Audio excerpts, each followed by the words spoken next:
Hey guys, welcome back to the workshop. Today we got a video I know you guys always enjoy. Anything with MORAs. MORA's a great knife. I'm not surprised why so many people enjoy them, and of course the economical aspect. That's what makes them so great, is that they're so cheap, most of the models, for what you get. And it's just a fun knife. Under this handkerchief here, K&Knives handkerchief, go to ColonelWorsely.com if you want one. But under this handkerchief is something I can't show you till the end of the video, but I think you'll be excited about. It's a new product offering from my store.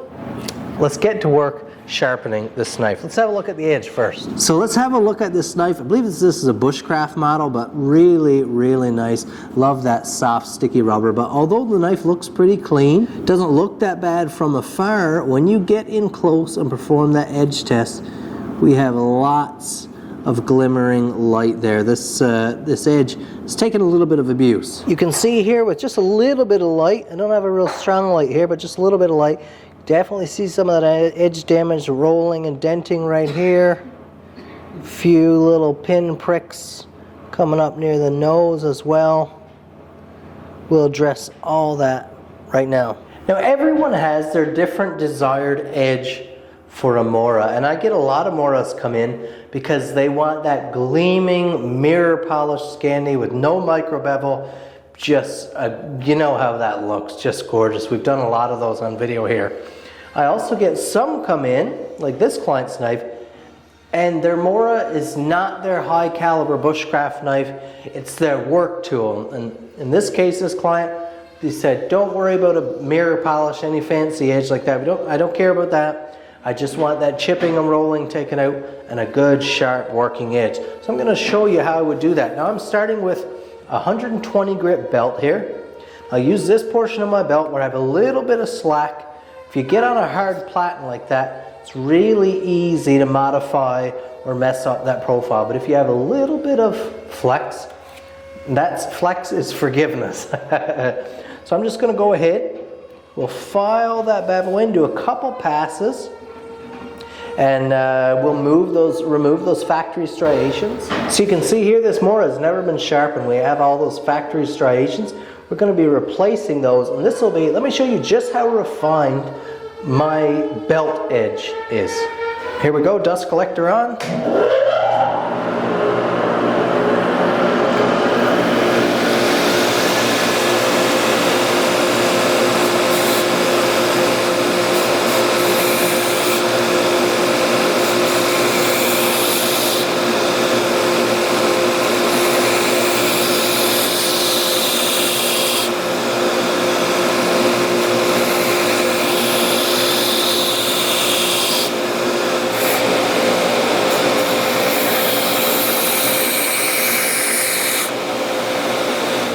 Now this is a 120 grit edge, and you can see where this was originally filed, looks like on a stone, we have a hollow channel right down through. So probably they must be filed on a round stone. I've actually never seen how these are sharpened, but you can see that round channel all the way down through.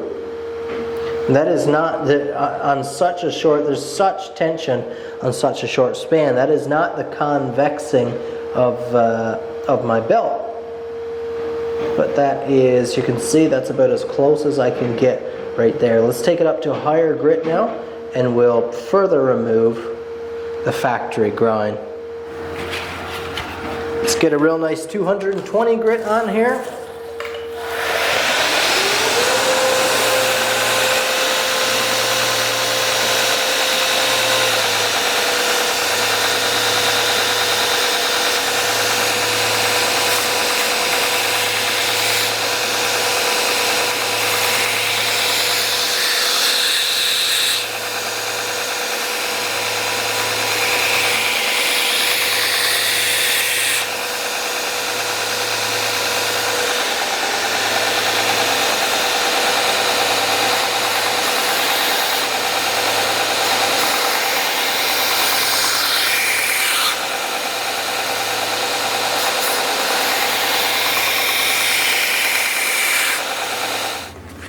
And now let's move to a nice refined 400 grit.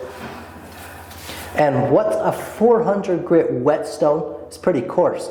On a high-speed belt, a 400, even like this, a slightly worn 400, it's a pretty refined finish.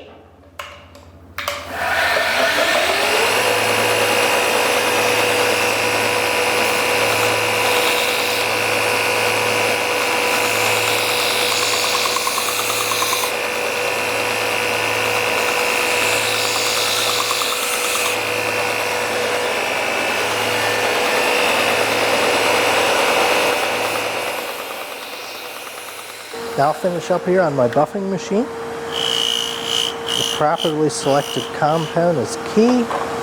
You'll just see what a 400 grit done well in a buffing looks like.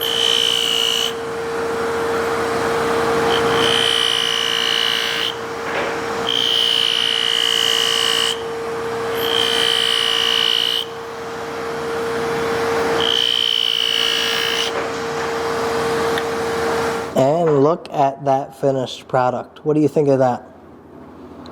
That is no slouch, and for the cost savings for the client compared to a stone sharpening, it's pretty significant. And you can get a knife edge that looks like that. Now, I really wouldn't recommend for many people, certainly unless you have a lot of experience, freehand grinding a bevel like this that isn't your own on a client's knife. It's you can really mess things up pretty quick. Even these sharpeners like the work sharps and stuff, man, you can really do a lot of damage. But look at that finish. Let's do a quick edge test. Just falls off the blade there. Incredibly sharp, hair shaving sharp. Look at that. Isn't that nice?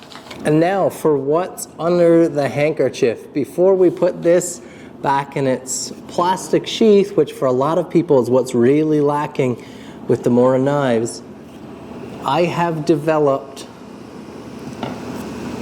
a MORA sheath in multiple options for you guys to avail of. Premium grade, these sheaths should fit pretty much any model MORA besides some of the old ones that have the guards and stuff, but this should fit pretty much everything. And you see we have right-handed, left-handed models, and a right-handed dangler option as well. Look at that, all hand-stitched, airbrushed, burnished edges. Let's just have a look at the fit up here. You can see, look at that ride going in. These will wear in just beautifully. And look at that. Look at that look that you can have for your MORA. What do you think? I hope you enjoy it. Like I said, I've been developing this. This is a pattern that I've been playing around with, trying to get that leather pattern just right. And I'm really, really excited, like I said, to be able to offer this to you. In the future, we'll be coming out with other finishes and setups, but for right now, this is going to be the color, the dark brown, all set up, friction fit, just like you see here. You can shop at KyleNoseworthy.com. You can email me, email down below there now for sharpening inquiries or restoration inquiries, but go ahead and get yourself a premium sheath for your MORA. You know you want one. Hit that like button, leave me a comment down below, subscribe if it's your first time here, and I hope to see your order in my email inbox. Thanks for watching. We'll see you in the next video.